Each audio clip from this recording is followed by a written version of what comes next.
Yes?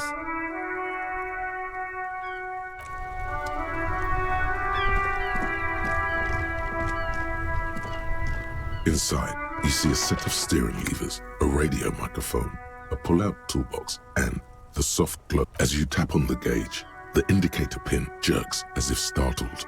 It's in the large orange sector, indicating the engine is warm. Next to the gauge is a red switch labeled heat. Now, that's enough fun with the foldable headlights. I know they are mesmerizing. They are also fragile. I'm not going to turn it on for you again. The white suede feels luxurious under the touch, and the metal clutch handle so very familiar in your palm. Your fingers waste no time closing around the handle. Clutch disengaged. Release the handle. Clutch drops. Right foot yearns for the familiar touch of the accelerator pedal. You have synced with the machine's mechanical circulation. The smell of freshly treated leather, the lack of dirt and dust on the dashboard, and a neat little brush in the cup holder. All seem to be whispering, "I'm good, cherished and cared for, in the hands of a tending owner." You feel an uninterrupted connection to the mechanics. After a while, you realize silence is your only answer. Do what you will with it. Of course it's only in your head. Of course it is. But it almost feels as if the clutch handle is gently squeezing back. Despair creeps into you, getting fat on your weakness.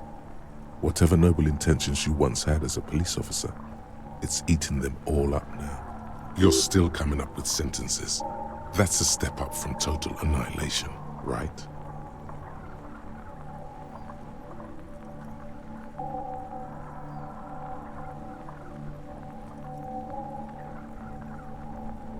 Yes, it can be difficult to be on the receiving end of so much distrust and outright hatred.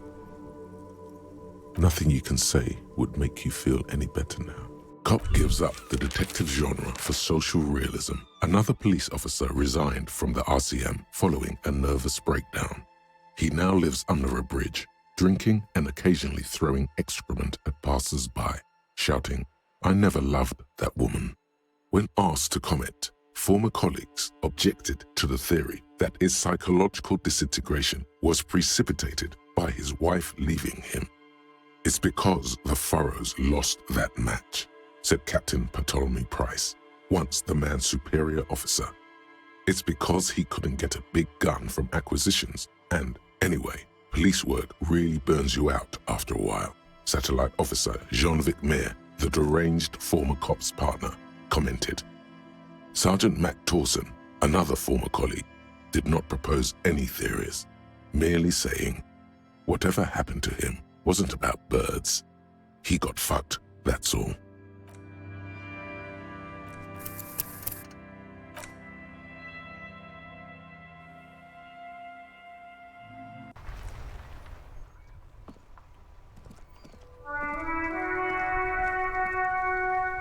Inside, you see a set of steering levers, a radio microphone, a pull-out toolbox, and the soft glow of a metallic drawer slides out from under the seat and clicks into place. The tools inside are neatly organized. Take what you need, officer. It's going to be a long case. I'm not protective of my tools, like some men are.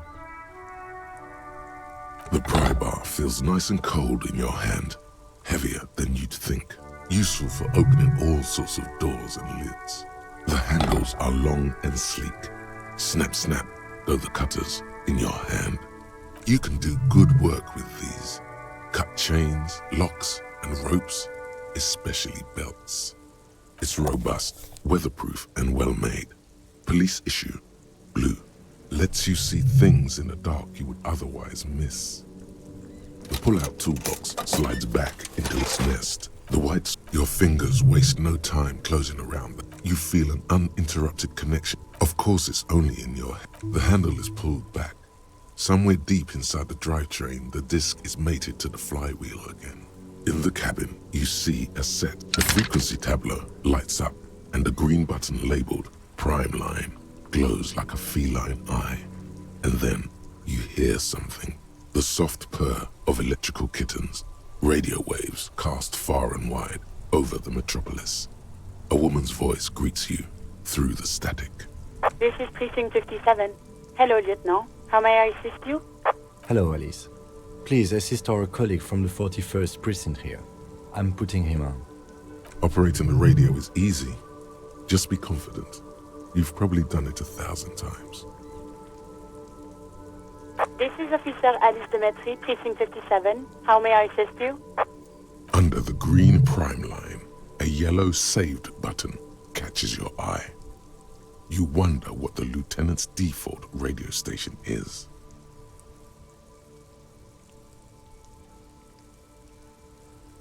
Of course. What is the number, officer? Yes, hold on. Her number is 005 1944 298. Received. Hold on, officer.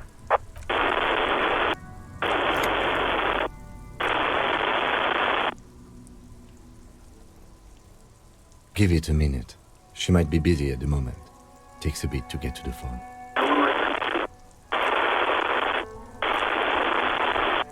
Officer, I have Sylvie Malaika on the line for you. Yes, hello?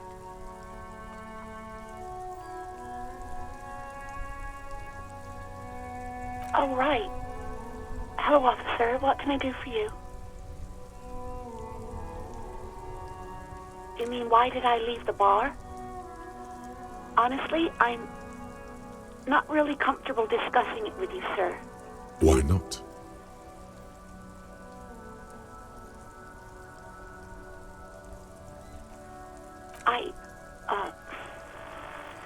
Let's just say I left because I needed to get away from someone. You know whom? What? No, why would you even think that?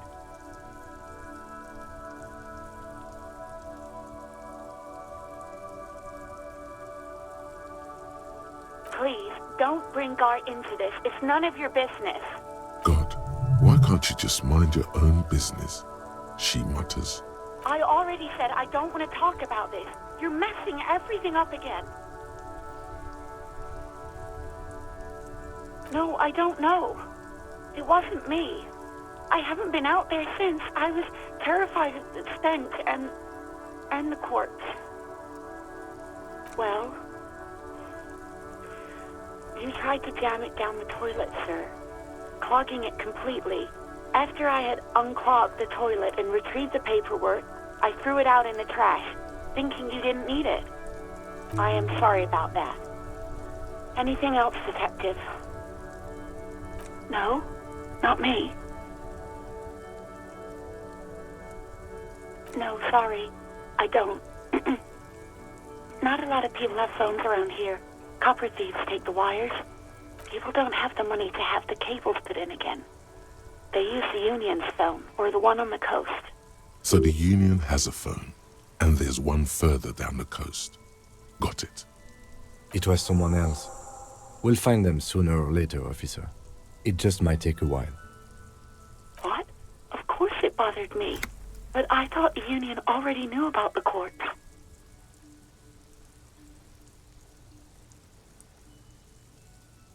No one calls the police.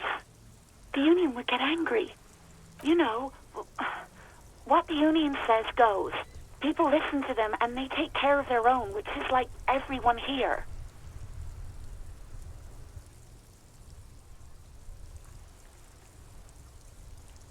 Legally, no. In reality, yes. Martinez is de facto policed by the Dock Workers Union. Mm-hmm.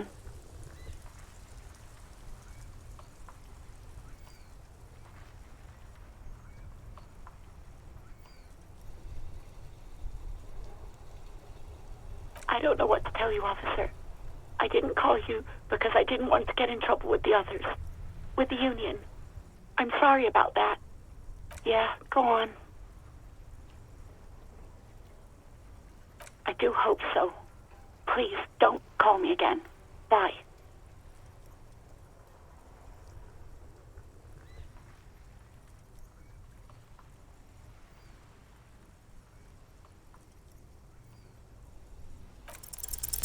Yes, You have obviously done something to upset her at the Whirling in Rags when she was still working there. I'm not mad, it's just... You were so drunk and so emotional all the time, and then the skua thing happened. It just made me want to quit. Yes, obviously. You were the worst client I've ever seen. And I have seen so many assholes in this place. I've had sailors fighting, union guys grabbing my ass, kids stealing booze. Once a guy was glued to the karaoke machine every night for 2 months. But you... Well, you were worse than all of them. Honestly, you were getting borderline aggressive. Even about little things like not turning down the volume at 3 a.m. I even liked one of those songs you kept listening to on repeat. No more. I hate it now. We Go On by the O.O. I can't listen to it anymore. You've turned it into a parody. To hell with that song. Then there was your room. Your project. An experiment to see how bad it can get in there. I tried to send the cleaner, but you wouldn't let me. Threatened to make me understand. I had no idea what you meant. And I don't want to know. And then you screamed something about how you're a piece of shit human being, and why does anyone even let you work as a policeman? That you'd fire yourself, but you can't even do that.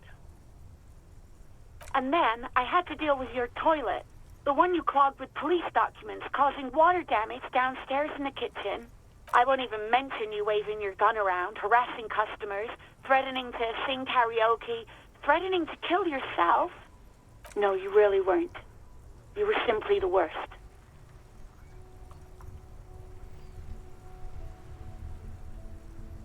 God, I knew I shouldn't have brought it up. Just try not to call me again, and let's pretend it never happened. All sorts of things. From disco, rock too. So much disco and rock.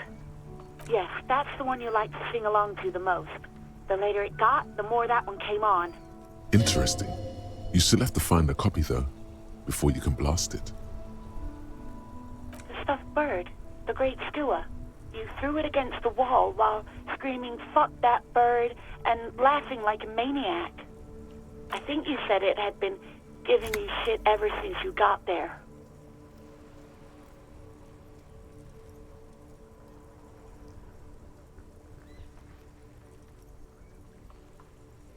Okay, officer.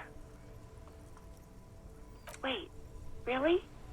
No, this is absolutely not true. I like Guard. I really do. No, I was actually flattered. I've always liked him. It was just bad timing. With the corpse and all that. There's a pause. You can almost see her on the other side. The telephone cord coiled around her index. I didn't know what to say to him later. Then you came and destroyed the place. So I left without explaining. I should have told him maybe. Okay, but please don't mess it up. Please don't take out your gun or something. You hear a sigh of relief on the other end of the radio. Wordless, the call breaks. Then the already familiar voice. Anything else I can help you with, officer? Just a second, officer. 10-2, 10-5. This is 41st. Come in, over. The man uses relay code. You got this. You're a cop, and cops know relay code. 10-4, message received. 10-5, relay message. What's your status? Over. 10-18, state your message, sir. 10-9, over. 10-4, message received. This is a very serious situation. I need to 10-22 the captain. Over. Is it him? What does he want? Says he lost his badge and needs to report it. He what? He lost his badge? This is Communication Officer Jules Pidieu, sir. Over. You mean your partner? Over. What is he saying? He's asking who you are. I'm his goddamn partner. It's your partner, Satellite Officer Vitmar, sir. Over. Did he lose his memory along with his fucking badge? Who lost his badge? Dick fucking Mullen. Who do you think? It's Officer Dick Mullen from the bestseller Dick Mullen and the Lost Identity. Dick Mullen is not your name. It's the name of a fictional detective who would not lose his badge. Defend yourself. Immediately. They're laughing at you. He's asking you to stop, says this is serious. Of course it's serious. He lost his fucking badge. Satellite Officer Vicmar concurs, losing your badge is serious. Over. 10-4, I hear you, officer. I'm just going to make a note here that you are in pursuit of your misplaced badge. Over. Fuck me. Mac, come here. You've got to hear this. Dick Mullen lost his badge. What's going on? Super Cop here lost his badge. He lost his what now? His badge. He lost his goddamn fucking badge. 10-9, come again. I didn't get that. Over. New heights even for Captain Sober. Ask him. Ask him if he's lost his gun too. Sergeant Orson wants to know if you lost your gun too. Over. Check your pockets. Check your... Holy fuck. You don't know where it is, do you? No. It's gone. It's not fucking on you. 10-9, come in, officer. Did you get my question? We were wondering about your gun. Over.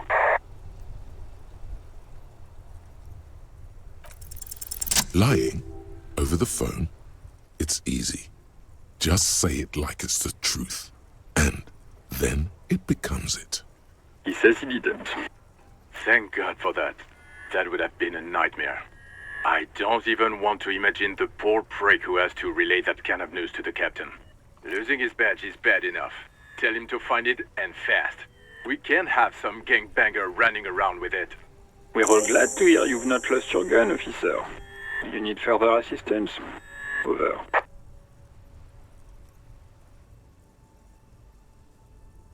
Send for, I hear you. I don't have the authority to grant your request, but... What does he want now? He's asking for money. Is he fucking kidding? I don't think he is. Don't give that asshole anything. He's just gonna drink it all. Alright, that's a negative on the additional funds, sir. Over. He says it's important to the case. He isn't getting a red cent. You can tell him that. Request denied, sir. Over. He says he's in trouble, doesn't have a place to sleep. Well, I guess he'd better crack the case before sundown then. Vicmar said... Anything else, sir? Over. Okay, 10-4, sir. I hear you. Relay your question. Over. Wait. Before you say anything stupid, think it through. You're going to be looking at a straitjacket if you tell everyone you lost your memory. Be smart about this. Ask if he's there alone. 10-4, sir. I'm not hearing your question.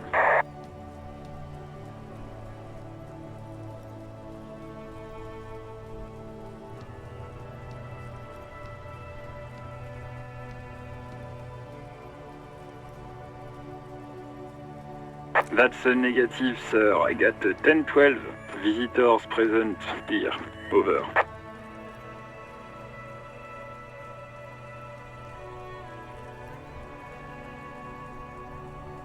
What? What is it? He's still on the line? He wants to verify the information on his badge. But of course, it says Dick Mullen, High General of the Revacholian Cavalry Force. Tell him to stop wasting time. What do you need, sir? Over.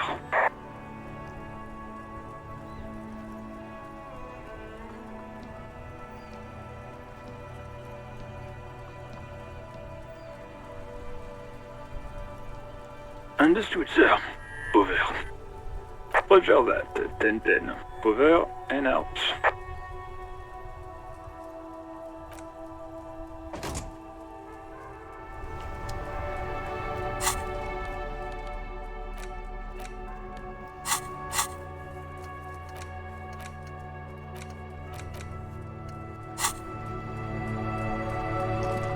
Yes? Me? I don't see how my life is pertinent to the investigation. That's a fair point. All right, for the good of the investigation, what do you want to know? That's correct. You feel a slight urge to put the lieutenant down for this, but you can't quite muster enough testosterone. I guess you don't need glasses, then.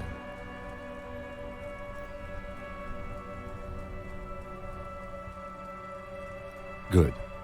Let's change the subject.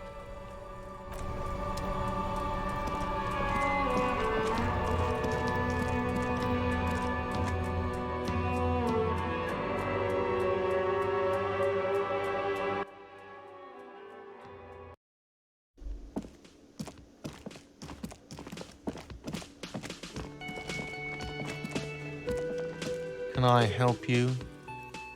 Thanks. I hope you found what you were looking for. How strange. I certainly didn't put them there.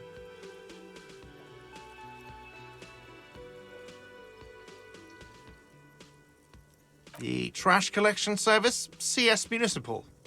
I don't see why they would put anything in the trash, though. Ah, the elusive CS Municipal. I doubt we'll be able to track down who was sent here last and when. This will have to be one of those little threats that solves itself down the road. Thank you anyway. Sylvie had the keys before I got here, and I can vouch for her. I can vouch for all my stuff. None of us would tamper with the crime scene. Yes? Wait, what? But what about the bird? Yes, the bird. I found it lying on the floor with a broken wing the morning she left. You broke the skewer! I assure you it was him. Why on earth did you have to break the skewer? I can't believe it. I was so sure it was Sylvie. Even worse, I thought she was trying to send me a message. Symbol of hope and all. A tender type of hope. Something stirs in you. Perhaps this is why you broke it. All right. Did she say anything else? About me, you know? Did she say anything about me? Really? I should give her a call then. Thanks, I guess. Was there anything else you wanted, or...? We were sort of hoping there would be a gun, an expensive jewel, or at least a sword in it for you, if you deliver the message.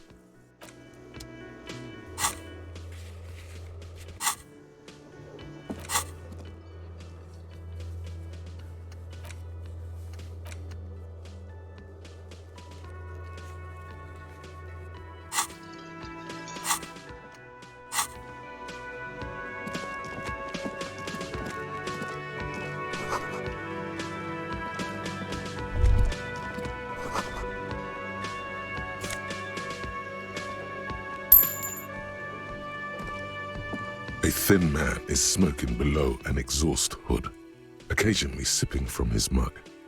This must be the Whirling's cook.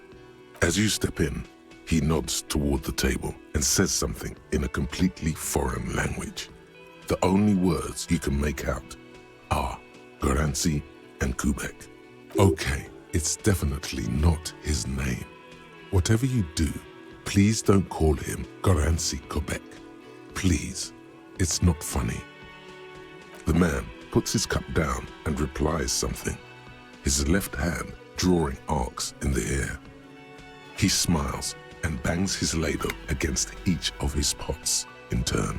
It's almost like music, especially with the sounds of assorted dishes boiling and simmering on the stove. You see a heavy steel door with a prominent dimple lock. It's painted blue. You do? It's a door in the back of the kitchen. Why do you care where it leads? The winch, outside, in the backyard. Remember? No, your fingers do.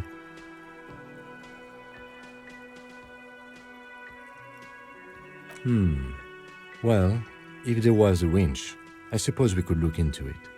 as a side investigation. It's hardly a side investigation. You already have a name for it.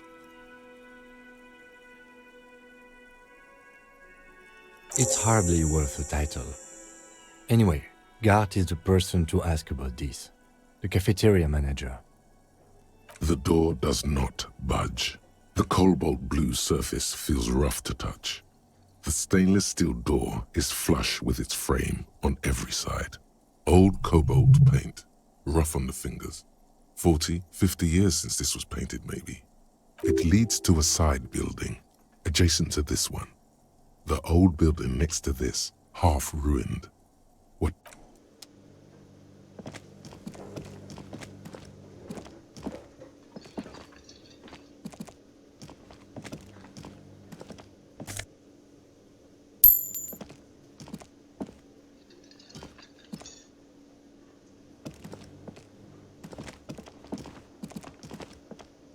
Can I help you? Another thing. Great. I love those. Oh, yes, that door, sure. There's nothing mysterious about it. It's just a door. No, I don't have a key. I don't know how to get there. And I don't care either. It's not like I've been wondering about it for 10 years. It's just a frit warehouse, probably. Or some boring storage space with a bunch of old junk and dust. Junk and dust. He's attempting to maintain an air of indifference. It's absolutely not convincing. Fine, okay, a little. But my job doesn't leave me time for wondering about one locked door in one of the cafeterias I manage. So I haven't opened it. I have cleaned the whole place 100 times over, though, after the animals. And I haven't found a key, so good luck with that. Yes?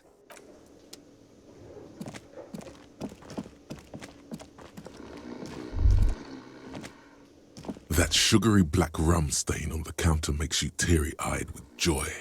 It's almost touching how syrupy and sticky it is. How long have you been up already? An hour would have been bad. 2 hours is mystical.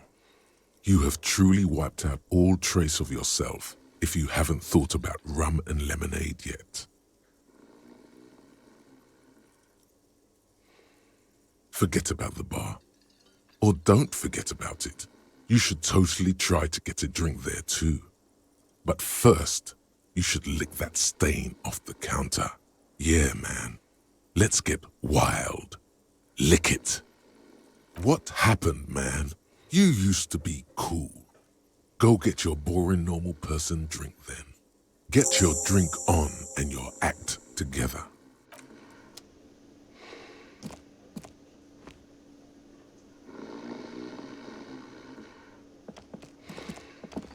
The worker is in a deep slumber.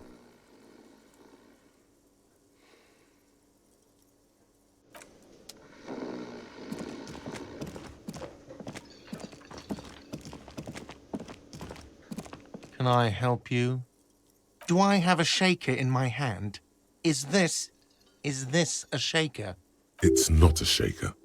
It's nothing. He's holding nothing. It is but an imitation. Am I wearing a little bow tie? Am I wearing a bow tie and doing this? Am I smiling? Do you see me smiling and shaking my little shaker? No. Do you know why? Because I'm not a bartender. I'm a cafeteria manager. Is there anything else you wanted? Play it calm. This man needs to understand you need a drink to help the community deal with police stuff. Oh, well, in that case, let me pour you a nice, big, refreshing marinella. Do you want that out of a glass or a pineapple?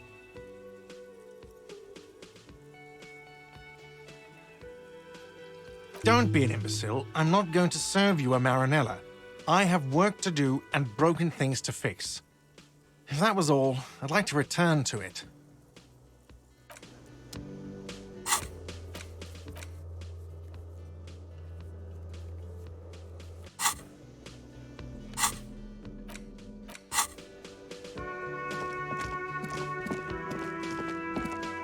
Hello again, sweetie. Oh, sweetie, I heard your conversation with the manager about your financial troubles. When do you get your next paycheck?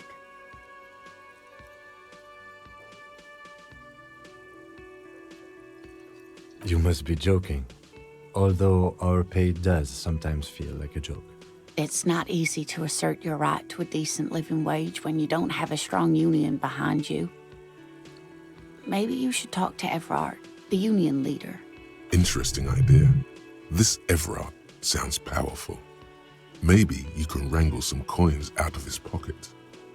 Oh, no, I'm so sorry I don't have money for you. If there's anything else I can do for you, just ask.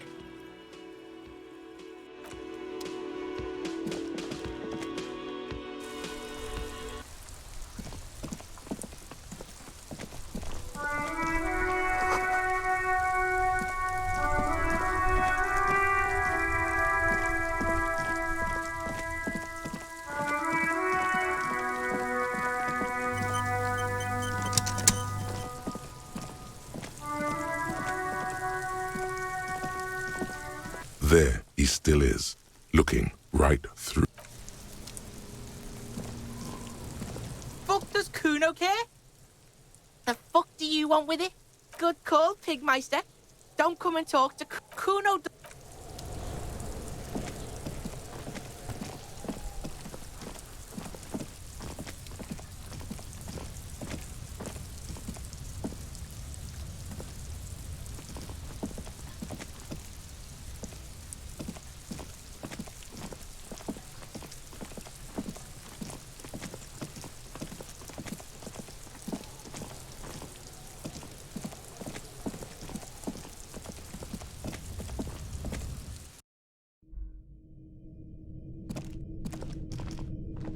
Be still, my beating heart. It's amphetamine, sweet amphetamine. The lieutenant isn't studying the powder in the mirror. He's studying you. There's a good vague way to ask where he stands on drug use. Professionally, I mean.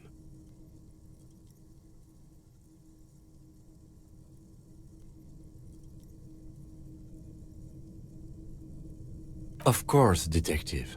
Swift justice. Don't worry, we don't have to investigate every trace of narcotics. Yeah, swift, lightning justice. Faster, harder, justicer. See that ladder there?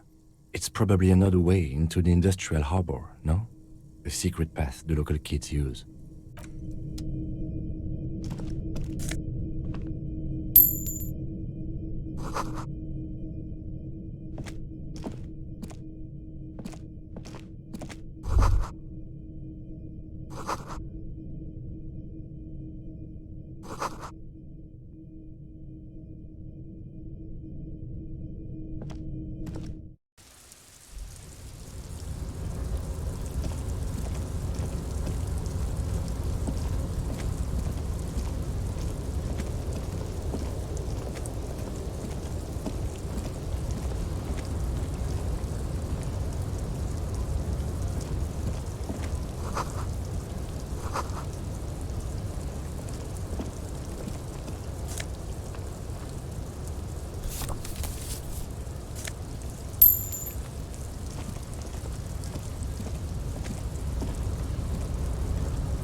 Looks like someone left his tarpaulin cloak hanging on the railing here. When the wind ruffles the cloak, you can most definitely see a white rectangle on its back. Yes, it's probably yours. It bears the RCM insignia, and you have a habit of being careless with your equipment. You could probably make the jump. You look like you've done some track and field in your day.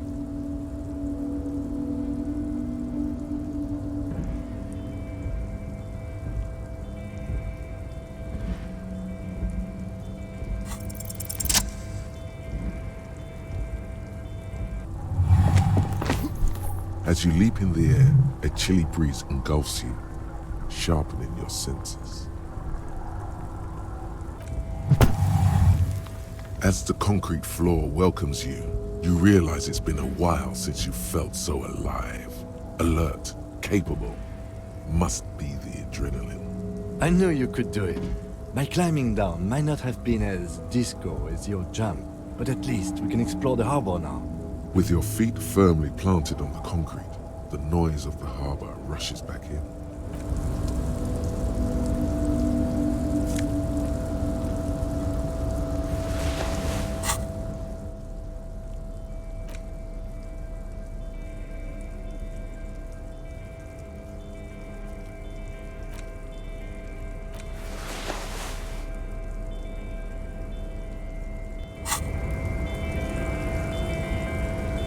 Yes?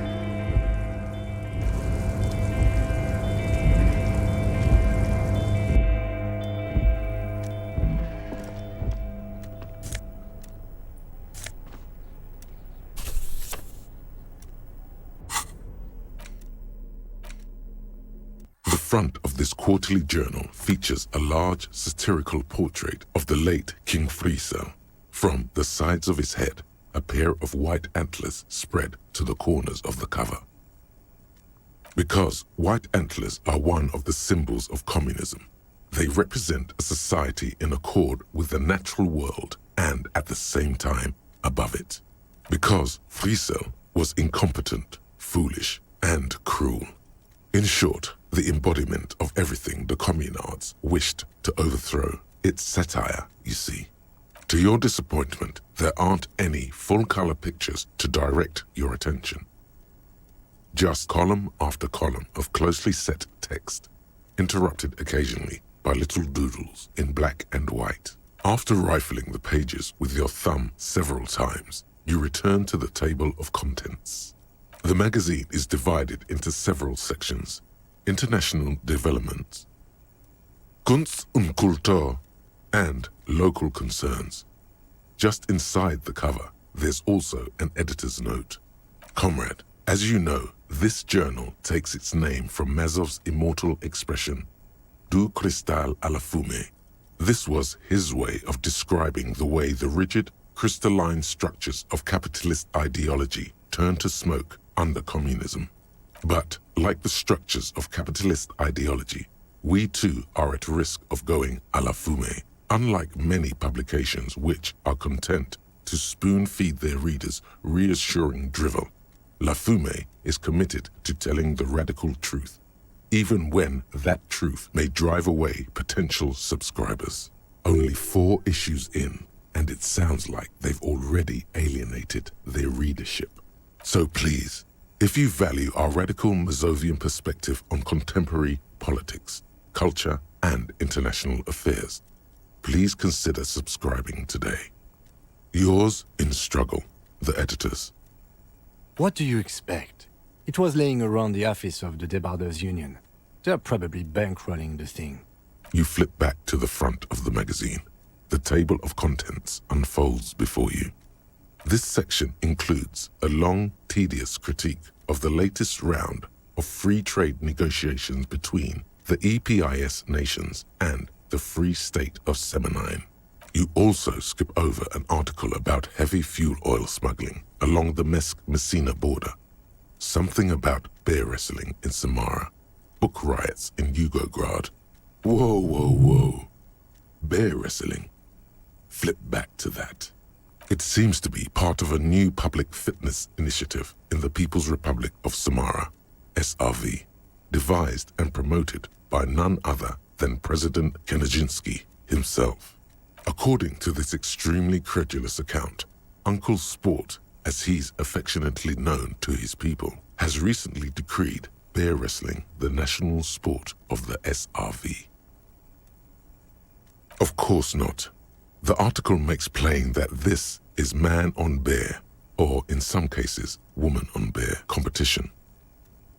2 competitors, 1 ring, 5 rounds, or until incapacitation. According to the SRV's Ministry of Information, the program has been a tremendous success.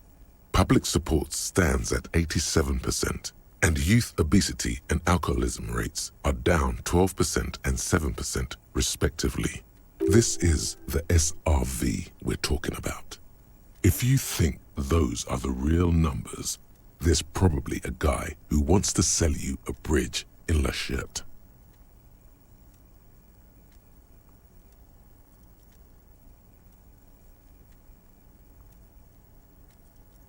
That's very much the idea. President Kaczynski has long maintained that a strong body is the best defense against capitalist aggression. The Samaran People's Republic? No, I should expect not. Why do you ask? I suppose that would be something to see. You flip back to the front of the magazine. The table of contents unfolds before you. It takes a moment, but gradually it dawns on you that Kunst und Kultur must mean arts and culture. Why they decided to title this one section in Volda is beyond you. As you leaf through this section, you come across several reviews of recent radio plays, as well as a brief artist spotlight featuring a local artist identified only as CS. The main feature, though, is a long essay titled Tip Top Tournée, a critical Mazovian perspective. The Tip Top Tournée is an inter-Isolari racing series, mostly known for its high speeds, ludicrous sponsorship deals, and high death toll. In Revachol, it's held quadrennially on the prestigious Zero Carousel racing circuit. This so-called artist spotlight is really just a brief Q&A, made all the briefer by the subject's evident hostility to her interviewer.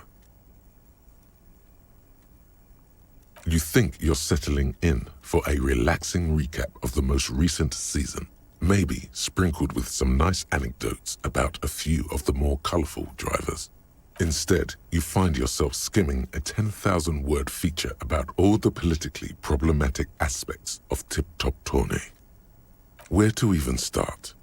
For one, there's the crass commercialism of its sponsorships, and then there's the practically criminal emphasis on deadly motor crashes. So, all of it, basically. Under capitalism, the article says, every pursuit has its price. Every pleasure, even one as elemental as the joy of racing others around a track, is reduced to an advertising opportunity.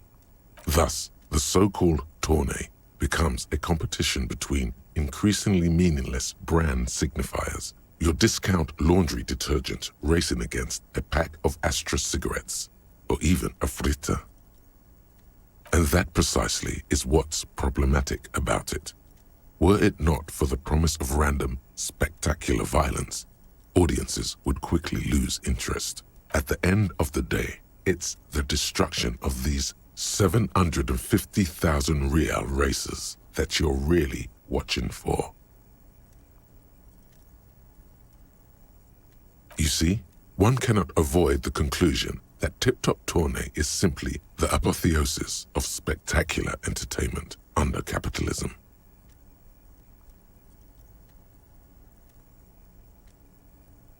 I can safely say the thought had never crossed my mind, Detective.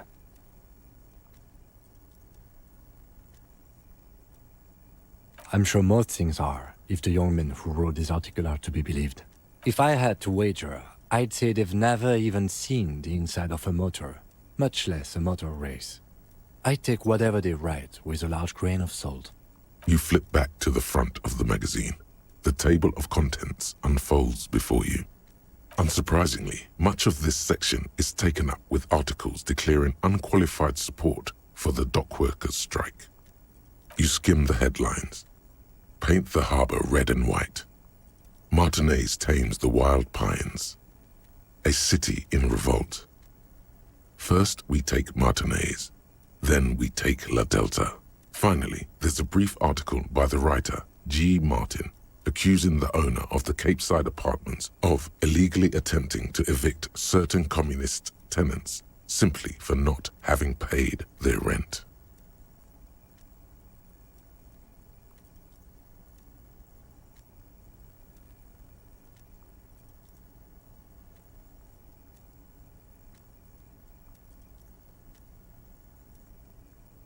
writer G. Martin remarks dryly that capitalists love wealth redistribution, so long as it's only redistributed upward.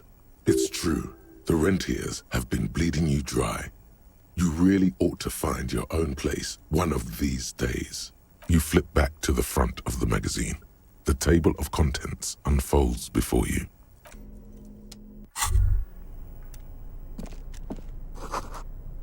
Hey, psst, psst, hey, you, yes, you.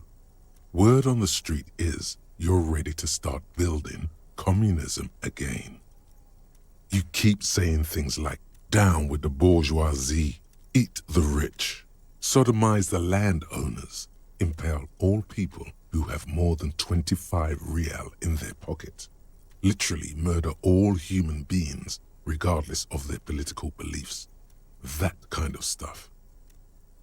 Oh yes, the mask of ambivalence.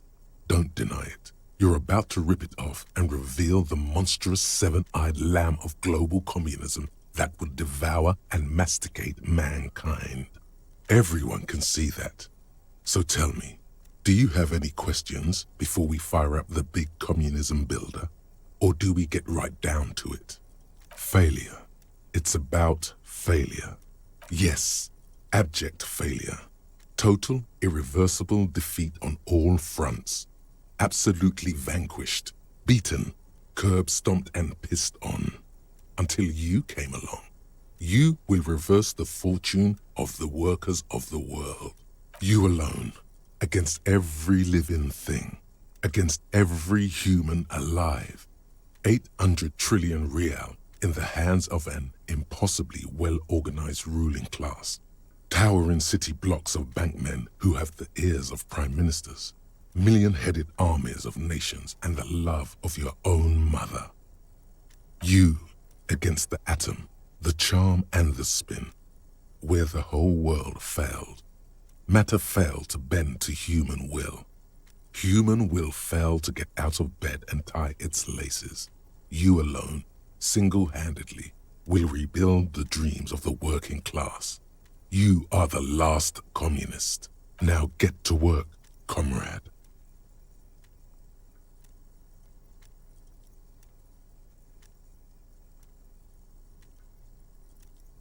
Very well. I guess no one will build communism then. Tell the working man it's over, unless anyone has objections. No objections.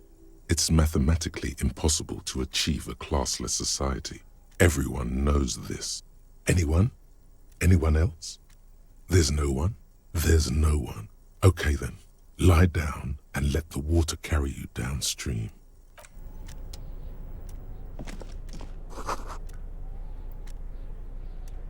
On second glance, someone has forgotten to properly close one of the drawers. It's unfortunate for the union to just leave their paperwork lying around like this. The drawer opens smoothly. Inside is a well-organized selection of brown folders. Hundreds of documents containing logistical data. Two kinds of transactions stand out. Materials coming into Revachol from the outside world, from Muindi, Grad, and even Ilmara, and the same materials being handed over to companies inside Revachol. Kuron, Coal City, La Delta, and Jamrock are listed among the many districts where the imports are being sold. It's hard to make sense of this thicket of company names, dates, quantities, and percentages. You try to focus, but the lines are getting blurry. Look how blurry all the lines on these papers are. How unwieldy your own willpower is to yourself.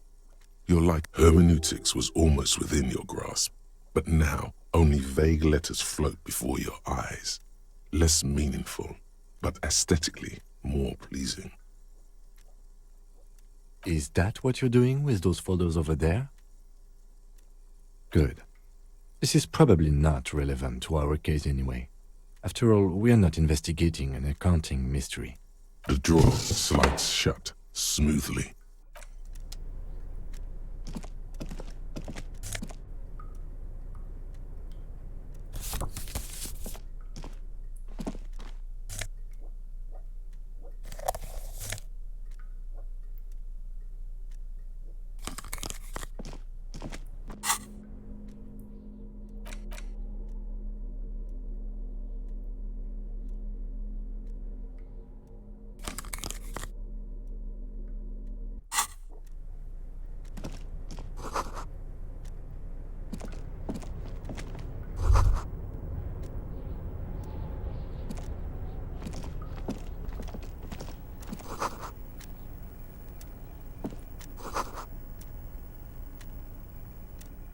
An imposing combination of a punch clock and a payphone is looking down at you from the wall.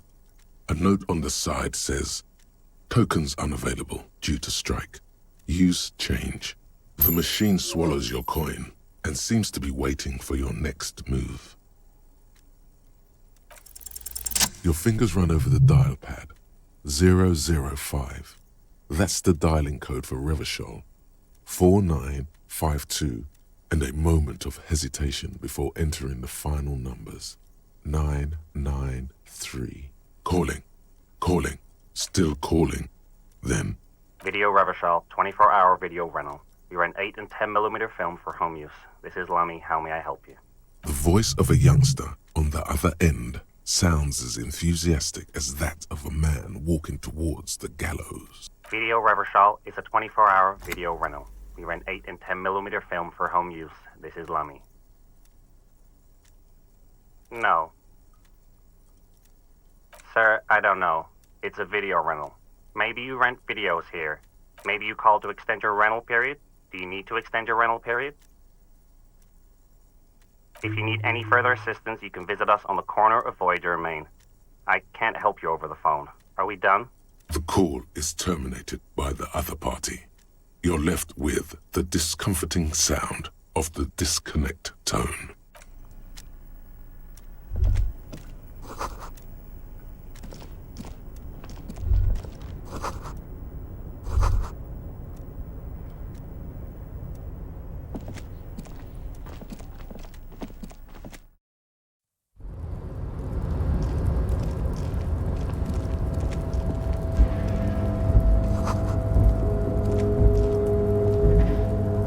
Yes?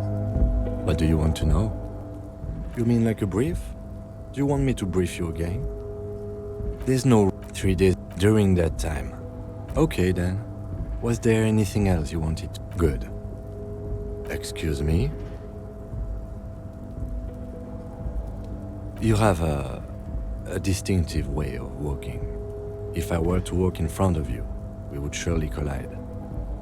I hope you don't take this the wrong way. It's just a collegial observation. In the 57th, we call it the Jamrock Shuffle. Officers from Jamrock's 41st Precinct tend to move a bit erratically. They say it's a scene-clearing technique developed by one of your lieutenants for gathering evidence. It's erratic, yet thorough. Prioritizes containers. Yes, but containers contain things, shiny things. They're interesting. I'm sure you don't. It's just a stupid interdepartmental thing. I'm making assumptions. We should move on.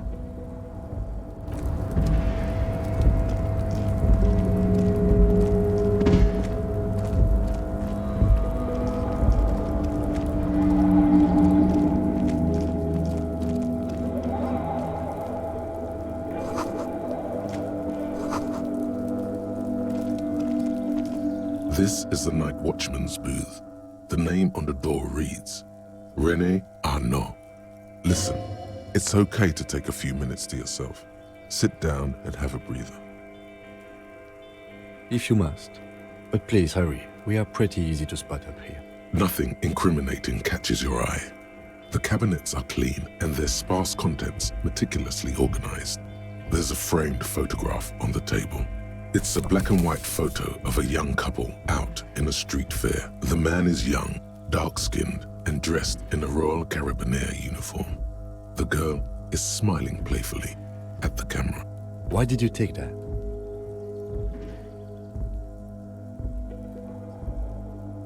Fine, but let's move. I don't want to be seen snooping around here.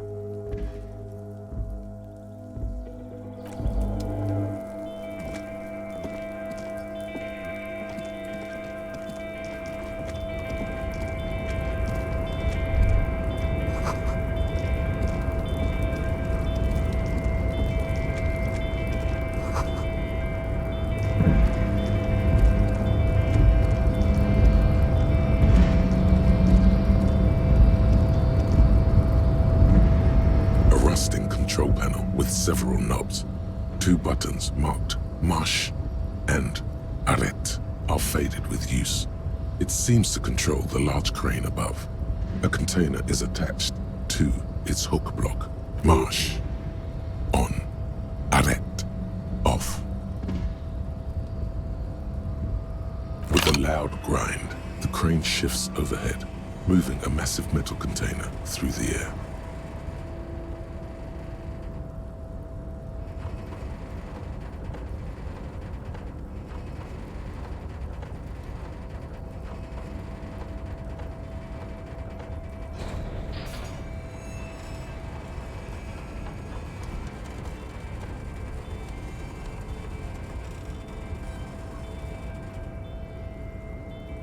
With a surprisingly quiet thunk, the crane places the container down. The harbor sleeps as the strike rages in the distance. The crane can rest again, now that its purpose has been fulfilled. Moving this container, of course. For this purpose it was built. For this purpose it has acted. And now it will rest. I can't see how that was worth the wreckers, except for seeing the crane in action, which I admit was satisfying.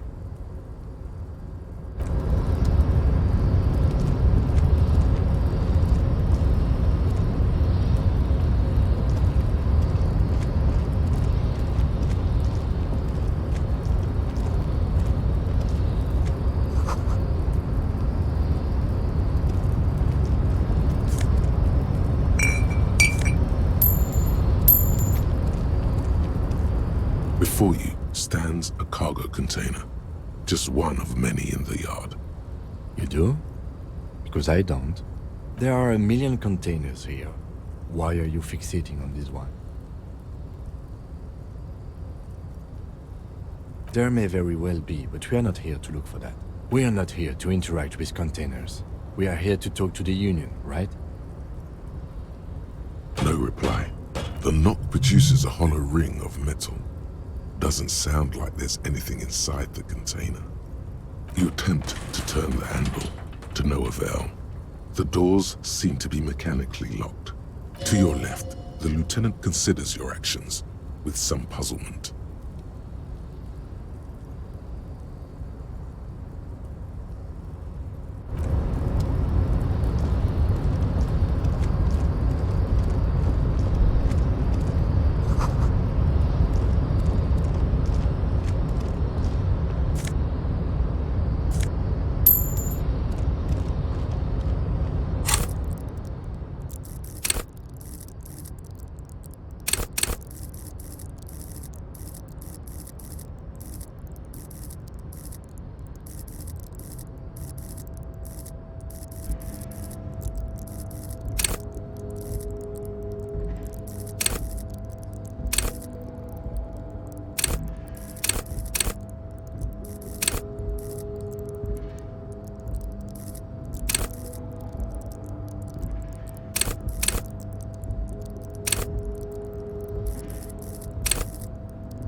Container, I'll turn you nice and red. Container, container, put the logos on. The lyrics to this container song are being made up as he goes along. The accent is so thick, it's impossible not to notice he's Ubi, from the vanishing peninsula of Ubisunt on Muindi. Container, container, used to be Wild Pines. Container, container, now belongs to Everard. Everard, Everard, Everard, he looks after everyone. Huh? Well, hey there.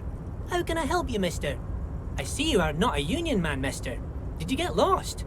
You're not one of them scabs, are you? I mean, I don't personally mind. Folks is just folks, you know, and folks gotta eat. Just some of the other guys don't look too kindly on the scabbing kind, if you know what I mean, mister. Oh, most of the guys are down at the gates, keeping the scabs from coming in. We're on a strike. The whole union is. You don't have to work when you're on strike. Ha! We haven't worked for 2 months now. So no one is working? Not everyone is down there, of course. Mr. Everard is in his office, where he always is. And Jean-Luc is guarding the gate. But Titus and his boys got into some drunken trouble and Everard sent them on a nice vacation. For a week or so.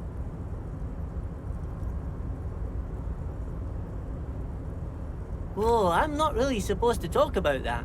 That's union business. Him and his boys stirred up something in town. Probably drank too much and got into a fight or something.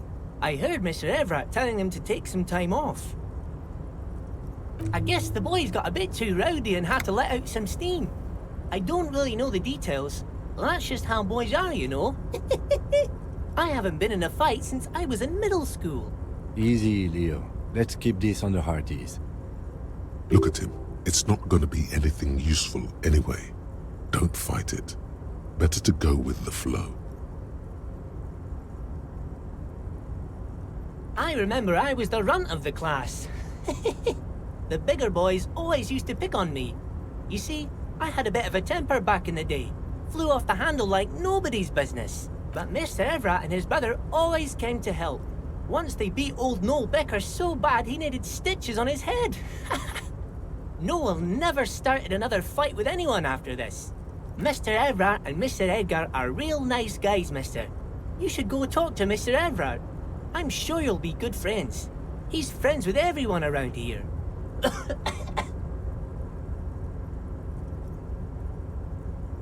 Oh, you want Mr. Everett then? He's an awfully nice fellow, he is. Him and his brother are both nice fellows. They've lived their entire lives in this here neighborhood. Guys like Mr. Everett and Mr. Edgar, his brother, are real good guys. Made Martinez what it is today. Mr. Everett and Mr. Edgar and I went to the same school we did when we were boys. Oh, Mr. Everett is where he always is. In his office, of course. Oh, that one. That should be empty as far as I know. Lots of containers here have nothing in them. They're just waiting to be loaded up. Told you. Yes, yes. Everybody needs a job, and this is mine. I'm Leonard, by the way. Leonard Bellick. But everyone calls me Leo. I'm like Mr. Everett's right-hand man when Mr. Edgar is out of town. And Mr. Edgar's right-hand man when Mr. Everett is away. Actually, Miss Beaufort is the right-hand man, but she's a lady. Who is this, Miss Beaufort? A real pretty lady with a skin like those Douai Sucre candy bars my missus likes so much. Them are real nice to suckle on once the dinner is done and me and the missus sit down beside the radio. But I can't listen to the radio all the time. There's so much to do around here and I'm always busy keeping things running here. Yes I am, yes I am. Oh, Lizzie, she is a real sharp tool. Mr. Everett put her through some fancy school and everything, east of the river. 4 years she was gone, and when she came back, she was all fancy and lawyerly. He respects that word. That's obvious. But she's a real nice girl. Grew up in this here neighborhood. Knows everybody and gets along with everyone. Real pillar of the community one day, I'm sure. If me missus and me was to have a child, I'd be real happy if she turned out like her. But she can't have kids. Dr. Lemaitre said so, and she knows about such things. Been a doctor for almost 50 years, she has.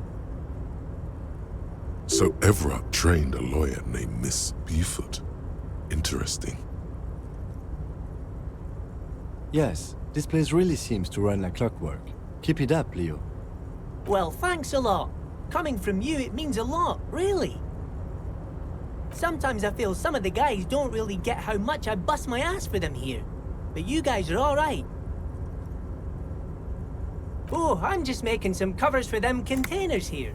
Yes, I am. Yes, I am. So it's easier for the crane operators to spot them. Everything is so pretty and red. You and Leo look like brothers as you glance around with similar childlike wonder. Sure is, mister. Sure is. Really livens up the place. Yes, it does. Yes, it does. I had to break this bonding moment, but the red containers mean they are replacing the company livery with the union livery, which means this strike isn't gonna stop anytime soon. Oh, yes. Born and raised in Irish, mister. Mum had to leave my dad after he got a bit violent. Took us here to the new world. I was about 10 then. Too old to lose my accent then. People say us Ubis are up to all sorts of trouble with sheep and other animals and whatnot. I just want you to know there was never any of that where I come from. No, sir. Those are just nasty rumors. Thank you for clarifying that, sir. Bye-bye now.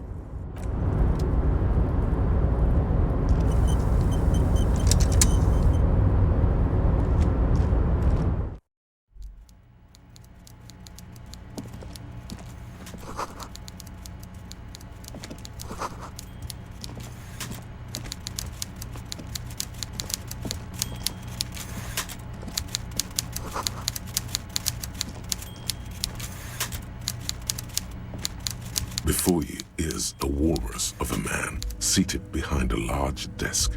He looks up from his work, not the least bit surprised to see you. With great effort, he straightens himself up in his chair, yet says nothing. He simply stares at you, with a mixture of expectation and impatience, well bottled. Welcome, Mr. Dubois, Mr. Kitsuragi.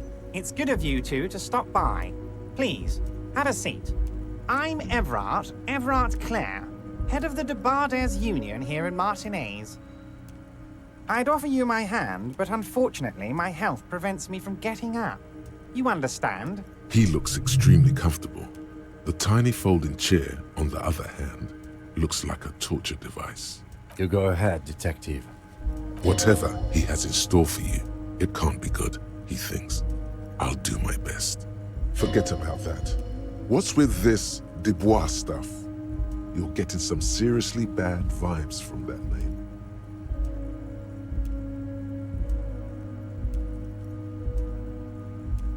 Please, Mr. Dubois, let us converse in a civilized manner, as equals. Take a seat. I insist. Excellent, Mr. Dubois. I can see that you're a reasonable man, and reasonable men can be of great use to one another. So tell me, how can the head of the Debarders Union help a representative of the Revachol Citizens Militia today? The chair you're sitting on has got to be the most uncomfortable chair in the world. It's violating your backside. Oh, by the way, I heard you got a rather rude reception from a certain Lawrence Gart. Some people have no manners, it pains me to say. This should take care of that nonsense. It should be sufficient to cover your expenses for a few days and patch over your differences with a cafeteria manager. Go ahead, take it. Wow, that's 25 real. That's good money. You need it.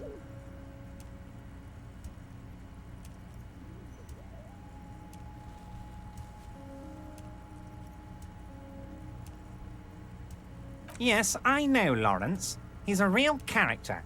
No union man in him. A real piece of work, that boy is. With a grin, he points to the checker game. It's like you're on a game show. At least don't thank him for it. Okay. I respect a man with principles. No handouts, then. Now, I'd like to set your mind at ease about one other matter. Your lost gun. Let me assure you, Union people are on it as we speak. I've got my best hounds looking for that lost gun. His slug-like lips move, but all you hear is an echo. Lost gun. Lost gun, lost gun. The world is swallowed by a black hole of fear. Only 2 words escape its gravitational pull. Lost and gun. When he said, "Don't worry," he actually meant, be very worried.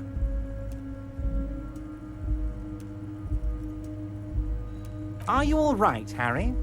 You say you got this, but you seem a little anxious to me. Don't be. Everything's going to be all right. It's not like you left it loaded. You didn't lose a loaded gun. Local children aren't out there playing with it right now, pointing it into their own mouths. It's in a safe place. I just know it. I have a feeling everything's going to be all right. It was loaded. There were 2 bullets in it. You always keep at least 2 barrels loaded.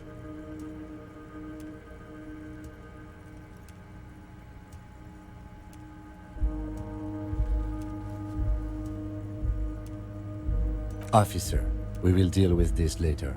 We don't need Mr. Clare's help with this. I wouldn't be so sure about that. God, you're sweating. Your knee is jerking. You're about to cry, aren't you? You're about to cry because you lost your gun and those children are gonna shoot themselves with it. Mr. Dubois, you don't look so good. What is this, Mr. Dubois, he keeps repeating? What is he trying to pull here? You need to cool the fuck down. Chill. Mr. Dubois! Mr. Dubois! Harry!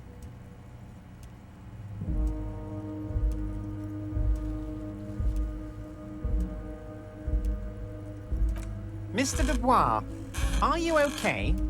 Can I get you a glass of water or something? Are you having some kind of medical emergency?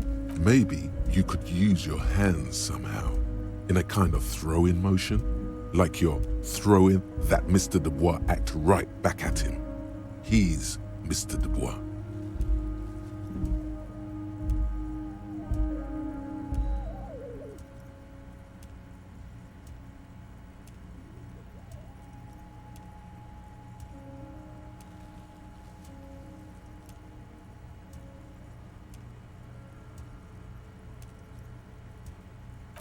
Don't be dramatic. I can see your condition isn't terminal. What an odd demonstration of... you got me, Harry. I don't even know what. As entertaining as it was, I'm afraid we're wasting our time. And I'm an extremely busy man, as I'm sure you are too. Okay, enough. We are here to ask you some questions pertaining to a murder investigation. Quick, here's your window. Get yourself together and ask him questions. Police officer questions. Oh, of course. That's your main thing here. That's why you're in Martinez. I know everything that goes on around here, and I would love to discuss it with you.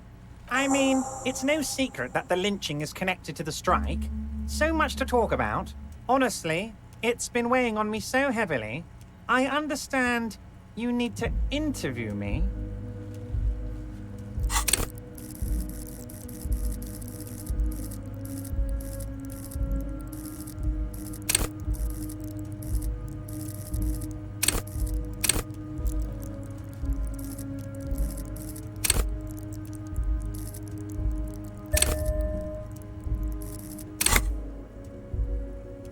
But there's a thing that's been keeping me up at night.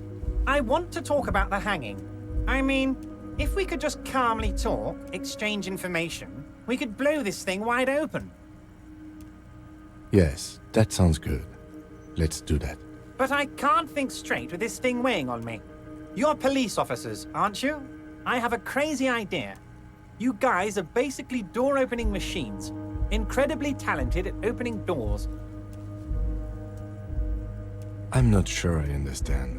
If you're asking us to break down someone's door, it's not going to happen. Come now.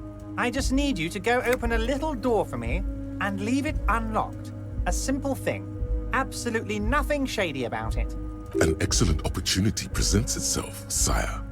You could win the trust of the arch-liar, pretend to play into his hand. Then, should you wish, bend his efforts towards your own. no one's. It's just a weasel.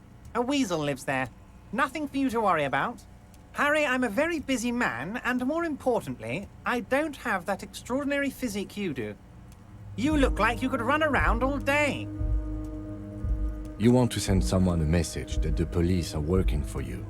I repeat, I'm a very, very busy man, Mr. Kitsuragi, and therefore I must occasionally enlist outside help.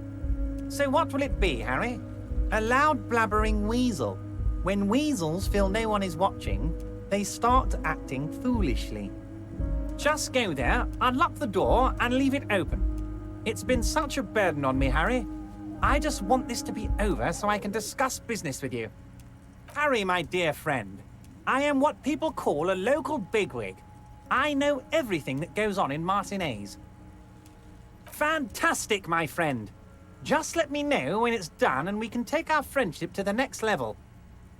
You can get the key from Manana. He's down by the gates. Manana's like a free agent in the Union. Special operations. Hardened socialist. A real free thinker, too. He'll tell you precisely where the door is. One last thing, Harry. Just open the door. You don't need to go in or anything. I just want that weasel to come home and see the unlocked door. Harry, honestly, I'm just relieved you didn't get a hernia. A man your age...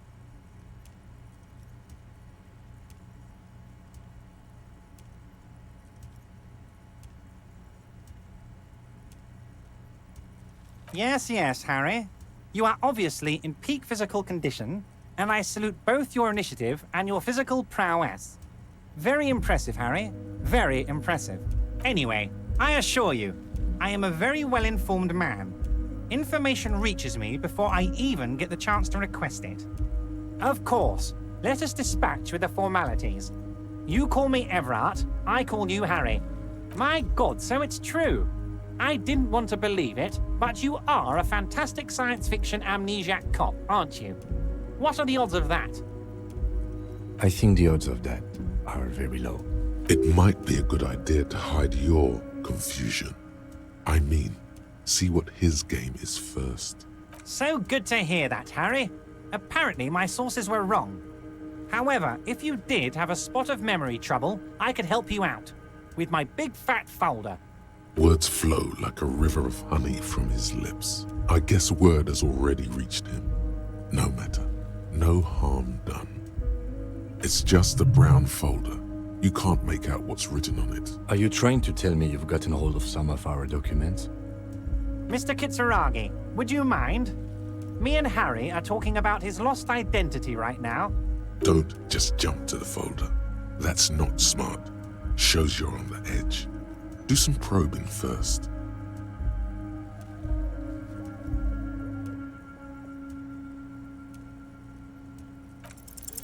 Everard's large hands are covering the folder, but the look on his face says, I know everything about you, Harry.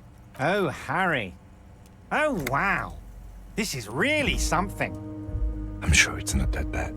At worst, he has an old RCM folder, and I very much doubt even that. So how about it, Harry? You need assistance, I presume?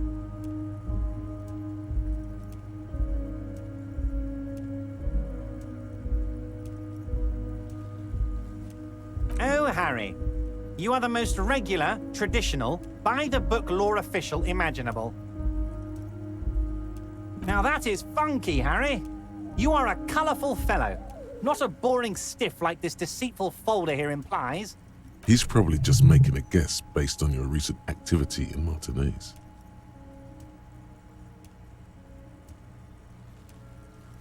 Of course, Harry, of course. Let's not linger on personal details and amnesia. You wanted something from me. My dear Harry, there are literally millions of containers in this harbour. I couldn't possibly remember what's in all of them. Harry, you smooth-talking son of a bitch. Time is a precious resource, and I don't have enough of it to count containers with you. Smooth talking. Maybe that's the way to go about opening the container. You should at least try convincing it. Yes, Your lost gun. My best men are on it. They're turning every stone, searching every playground, asking kids, grandmas, everyone. Your gun will be found, Harry. Let me assure you of that. It's just a matter of time and effort. The only way to find it seems to be working with him. He might even be holding your gun hostage.